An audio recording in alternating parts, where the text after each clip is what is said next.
and welcome to On the Block. I'm your host, Joe Vafari. I'm here with Brandon Graham. It's happy to be here once again. Ron Davis. What's up, world? And Mike Roach. Happy to be here. Let's get this thing going. I hope you guys are happy. We got some important topics to talk about. We're going to start off with the Toronto Raptors first. To say that the Toronto Raptors have struggled out of the All-Star break would be an understatement. They've been the worst team. Now, this is a team that came out of the gate very strong, but they faltered as of late. Is this a cause of concern for the Raptors? I mean, the Raptors aren't looking too good right now. I don't know what they're going to be doing in that first round of the postseason, but right now they can't even worry about that. They got to worry about what they're going to do in these last 18, 19, 20 games that they're playing. In 8 of the last 10 games, the Raptors have given up 100 points. They're terrible on the defensive end right now. In post-All-Star game, they are the worst team in the league, going 1-9 in their last 10 games. Offensively, I mean, these guys are strictly a jump shooting team. They need to understand that they have to penetrate and get, break down the defense, get into the lane, and get easy baskets.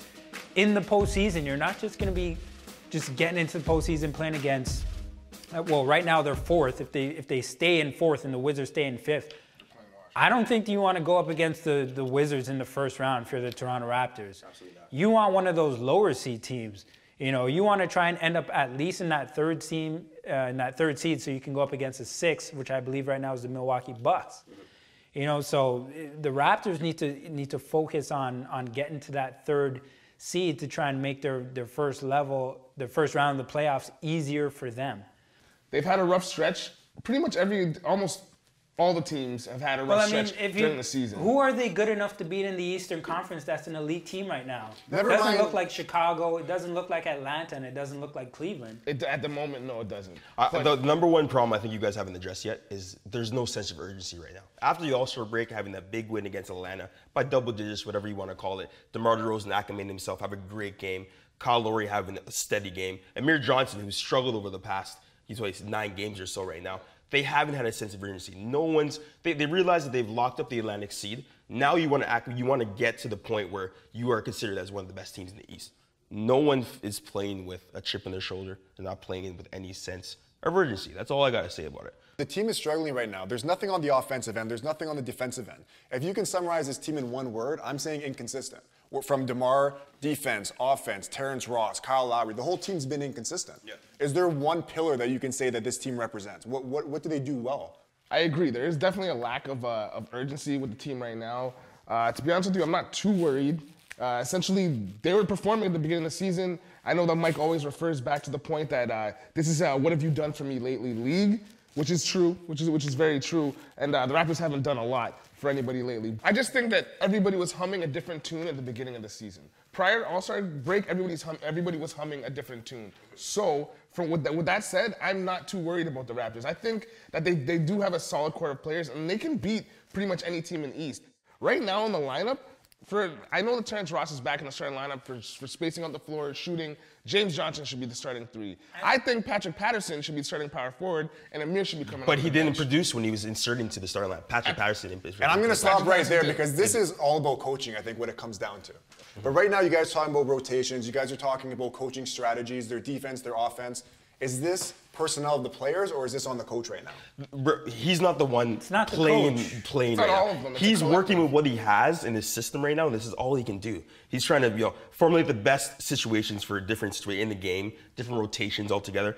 Inserting Terrence Ross, it does increase spacing, but at the same time, he's an ill-advised shooter. He's always going to be an ill-advised shooter right now. He gets the ball, he shoots the ball. And it's you drop really off bad. On defense too. Exactly, because he gets exposed consistently. So they need to find a balance where they can all rely on each other in the starting lineup and have the white squad, as in the second unit, to come in and produce as they've always done at the start of the year. The Toronto Raptors roster is kind of similar to the Atlanta Hawks in perspective where they don't have any superstar. Yeah.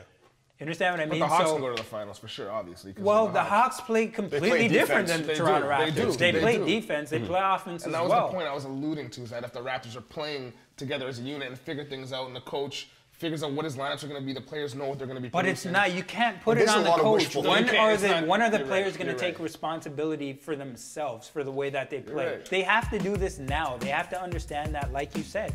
urgency. That's it. It needs to be done now. The season's coming to an end really quick, and so is the segment right now. We're gonna take a break. When we come back, we're gonna talk about the NBA trade deadline, who won and who lost some of these deals.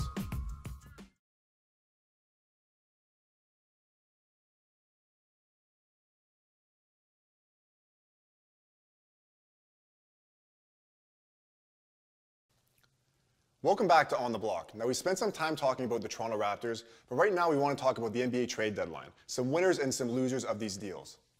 Let's start off with the Portland Trail Blazers. They ended up getting Aaron Aflalo. It's unfortunate because their starting two guard, Wes Matthews, actually went down with an Achilles injury, untouched. Really unfortunate, but having Aaron Aflalo adds the extra insurance, so that's great for them. But there is no doubt that the OKC Thunder are the big winners in this trade deadline. OKC adding Kyle Singler, DJ Augustin, and most importantly, Enes Kanter from the Utah Jazz.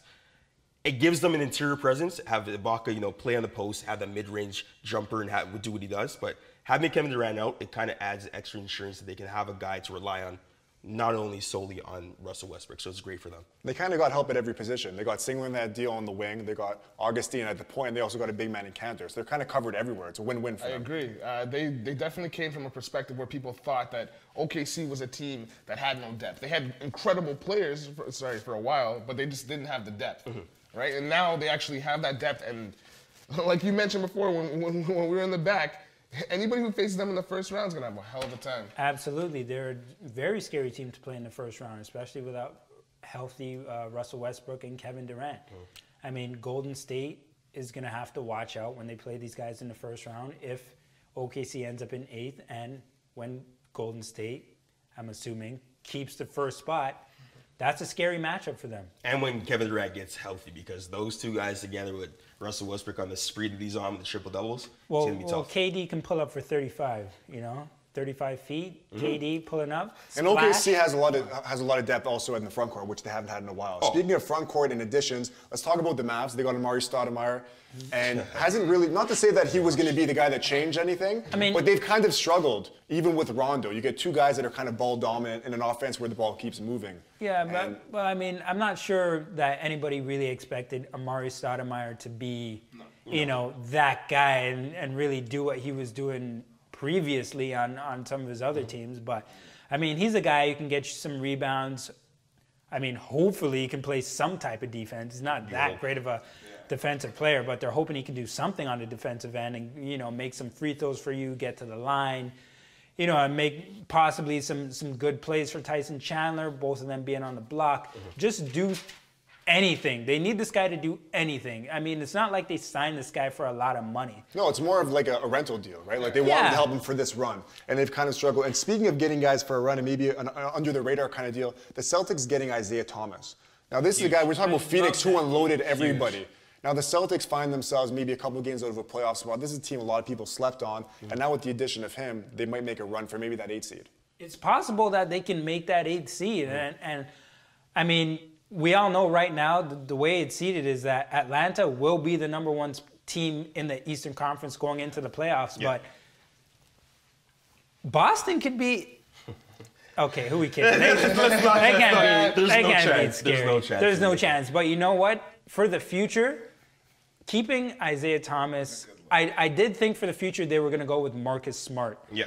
But I think he's starting for them now. They just wanted some 6-man scoring to help them. You know what? Isaiah Thomas is absolutely phenomenal. This kid is a warrior when he gets out onto the court. He gets buckets. Yeah. You know what I mean? And he's going to continue to. He's definitely a piece that, that they should love having them on that Boston Celtics roster. The Suns definitely lost getting rid of that guy. The team that actually faltered the most, I think, were the Suns. Getting Brandon Knight, going from the 3-guard. He can ball, Thomas, though. He can ball. Isaiah Thomas having Goran Dragic and Eric Bledsoe on that team, including Isaiah Thomas. Now having Brandon Knight, Eric Bledsoe, and I'm just not too sold on this team. I don't know what the Suns are doing. I don't think they know what they're doing right now. Kind of like we don't know what the Sixers are doing either. And letting go of MCW, I don't really know. Jason Kidd loves him, and that might be another great move. Which is for amazing. A team. No, it's a great move for Milwaukee. But what were the Sixers? What were they thinking? Hey, they want to tank once again to get another Joel Embiid or something. You never know what they want to do. But they're having an overload of these guys now. Like it's an overload of tanking though. Like you tank to get MCW. Absolutely. and then you get rid of MCW to tank to get another guy who you may potentially based on okay. if it's starting And you're gonna get rid of that guy that you're bringing in this coming. And year. also another guy they got rid of, KJ who was his name? McDaniels. KJ McDaniels. One of the guys that, a lot of teams went man. after, a freak It's a athlete, glimmer of to hope get for them. Isaiah Cannon for. He was nice. Now you have Isaiah Cannon starting for you right now. But- We don't want to spend too much time talking about the Sixers. Let's be Absolutely. honest. I don't wanna Let's bring say it. the Sixers Nah. lost this. Let the me tell Sixers you lost. this. A team that actually benefited from this trade, the Bucks. The Bucks right now sitting around, I believe, 6th place right now. MCW adding Tyler Ennis, who actually has had a positive impact on that team, starting for that team right now in the point guard position. As well, adding Miles Plumlee that has, progressed in Phoenix, but now I think he'd be the great piece for the Milwaukee Bucks. So they've definitely added some people on that team with Chris How Middleton. come we've not addressed the illegal movement of what's happened in Cleveland? Yes. Does anybody out there know, Well, you know what that what, might guys? be? Because that was an illegal When setup. the I have trade no idea. happened, everybody looked at Denver because Denver teams to win every trade they do, whether it be the Carmelo one or this one. They got 2 first-round picks. Now, they might help Cleveland out right now, and when it happened, people were kind of like, how's this going to affect them? They've obviously gone on an incredible run, Yeah. but they did give up 2 first-round picks. And the Cavs, how could they lose any of those trades that they did? Sure, they're not looking to build for the future. They want a title now and next year. Yeah. Now. And with Shump, J.R. Smith, and Mozgov, this team looks completely different than the team that the Raptors beat up in Cleveland, and a team that a lot of teams beat up on. Executive of the Year, LeBron James. That's all I'm going to say right now because he controls everything that goes on. People, He these must be players paying want to play somebody with off. them. He's like, That's I'll it. hook you up with all my LeBrons for the rest of my career. Somebody's getting paid off because that was illegal. I don't know how you can do that. Like, come on. Who's going to stop them? Hey, it is what it is. Executive of the year is Danny Ferry, but It is what it is. you know what? Cleveland is good, and Kyrie Irving. Like I'll just keep it simple with you. They're a good team right now. They are And Kyrie solid. Irving is just a straight up beast. Yeah, he is. Okay. Cold-hearted 7 killer. for 7 last night. He mean- had 57 points. Like he went off last night. Well, I'm not even calling him Kyrie Irving. I might as well just call him the Kyrie bus driver. Buckets. Yeah. Who's Kyrie he gonna Buckets. give a Yeah. window seat now too, baby? No way. I mean, seriously, just keep adding guys to the list because Kyrie Yeah. Irving just went off on the On a Spurs the night other where night. LeBron kind of had his hands full with Yes, Kawhi. Kawhi Leonard. Yeah. Oh, no, Kyrie had his hands full with Tony Parker as well, but he just took over that Yeah, game. he was like, And you know just- what? he- I'm gonna drive this bus to You know couldn't what? miss. I mean, Kyrie Irving is just special, and he's one of the most elite point guards in the game. He's going to continue to get better. LeBron is definitely lucky to have this guy on his team. Number one, he's one of the reasons why he went to that team in the first place, because he needs. Kyrie Irving's a superstar. He's not just a star or an all-star. He is an absolute superstar. Okay, and you know what? Before I saw the Bulls as being that number one spot, that team that you're going to have to beat to come out of the East, but now I see it as Cleveland. Cleveland looks like the team to beat. When we come back, we're talking about some awards. When we return on the block, we're going to go to Defensive Player of the Year, MVP, and also Most Improved when we return on the block.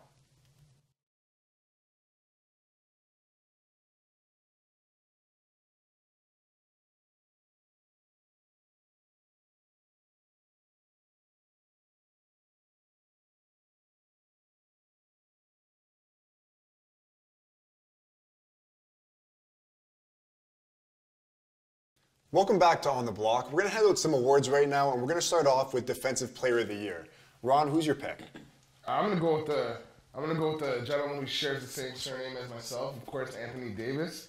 Fear the brow. I mean, honestly, like averaging just about 3 blocks a game. He's a complete difference maker on the floor. When he's on the floor with the Pelicans, it's a completely different team as opposed to when he's off of it. I really don't think that there's much of a question mark there, personally. Yeah, but I mean, of course you're going to go with him because when he puts his arms up, he's as tall as the CN Tower. But I got to go with Draymond Green because Draymond Green has just improved defensively since the minute he stepped into this league. He's a forward. He can, number one, this guy can guard almost anybody on the floor. He's guarding forwards. He's guarding shooting guards, point guards. He can even guard centers if he needs to. And this guy is just doing absolutely a phenomenal job. He can move his feet. He can bang with the bigs, and he can get up to contest shots. Draymond Green is the Defensive Player of the Year. I would disagree because I feel like when you watch Anthony Davis play, even from his his days in Kentucky, you see that he has a 25 and 10, and then you're going off and you see the rebounding stat line. You're like, oh my God, he had 10 blocks, 7 blocks, 8 blocks consistently. Even when he's injured, comes back, has a great showing on the defensive end. there's no doubt in my mind that the committee that are choosing these awards will definitely take Anthony Davis. For sure. I like to revert back to numbers. And with the Brown on the floor, their defensive rating is 104.3. With him off the floor, it's 110.1. That's a big difference. He's going to alter a lot of shots. And speaking of altering a lot of shots, Marc Gasol, he won it last year. Memphis Grizzlies, a team that we all kind of agree on is always a legit contender. Sure. With him and Randolph, Marc Gasol also can guard you both the 4 and the 5. He alters a lot of shots. Very good job defending the pick and roll, getting his arms up and chasing down some point guards. And another guy also, maybe with some honorable mention, Rudy Gobert in Utah. Now, this is a guy that's 7'1" with like a 7'6" wingspan, blocking a lot of shots, rebounding, and even when he's not getting those numbers, he's altering a lot of shots. Of course, he's just doing a great job. But once again, from defensive to most improved, the guy that I would like to choose is Draymond Green. You know why?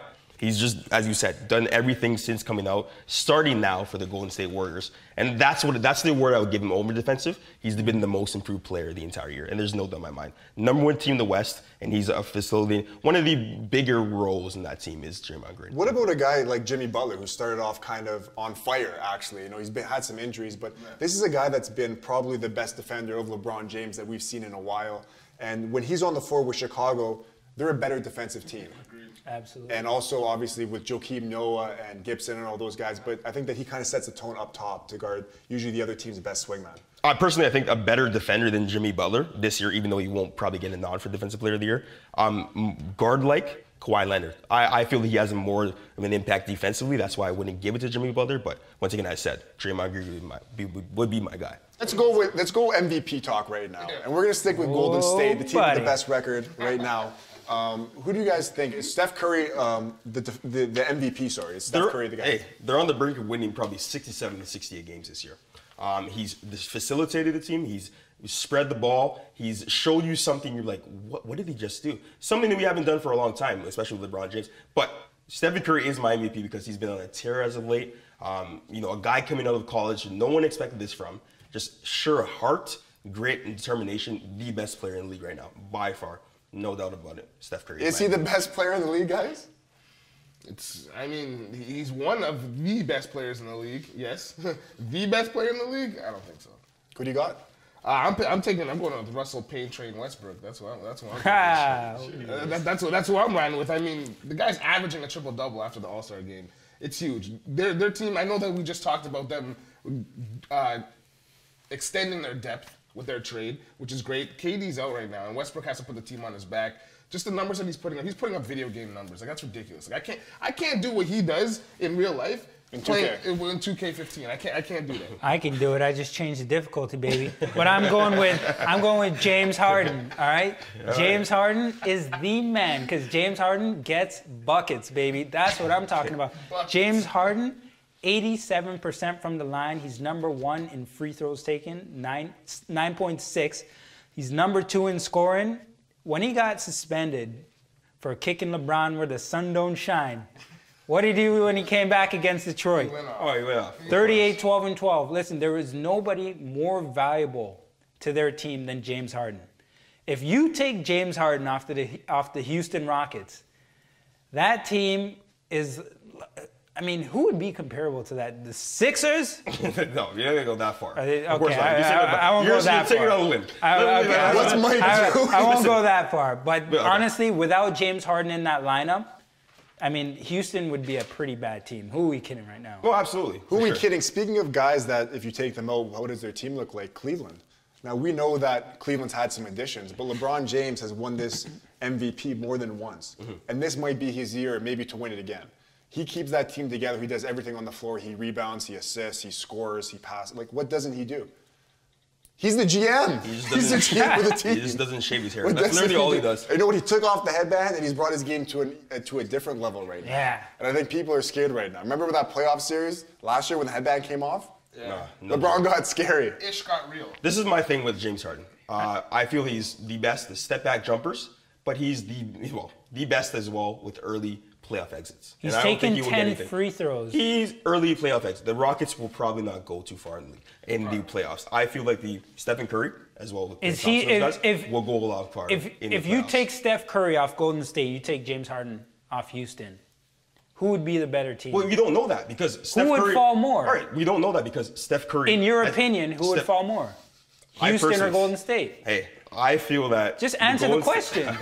You can't He answer doesn't it. want to He say doesn't it. want to He answer doesn't it. want to say it. All right, James Harden's my All I'm MVP. gonna say is Westbrook's averaging numbers that are comparable to the great Michael Jordan. Yeah, and so is James Harden, because James Harden is about to be the only player on pace with Jordan and LeBron James to average 27, 6, 5, and 2. I see you reading that paper over there. Yeah, you're damn right I'm reading that paper. I'm about to do it again. James Harden on pace to join Michael Jordan and LeBron James with at least 27, 6, 5, and 2 steals in a season. Doesn't matter. MVP. All right, against the Suns, poured in Steph Curry speaking. 36 points on 14 of 24 shooting. Overall, 7 of 13 from 3. When has James Harden have a game? Well, he's had games like that, but consistently, put it together consistently on that team. Number 1 team in the Western Conference right now. When has he done it? James Harden's the MVP. There's no, okay. Steph Curry's the MVP. There's no point. You know what? Russell You guys, Westbrook's the MVP. you guys all raise good points, but Anthony Davis is another guy that might be able to sneak in backdoor if the Pelicans win, get a playoff spot. He will be a future MVP. He will be. I think Sure, that because Steph Curry's this year. we'll all agree on that. We're gonna have to wrap up this episode on the block. We're gonna see you guys next week. Steph Curry. James Harden. Russell?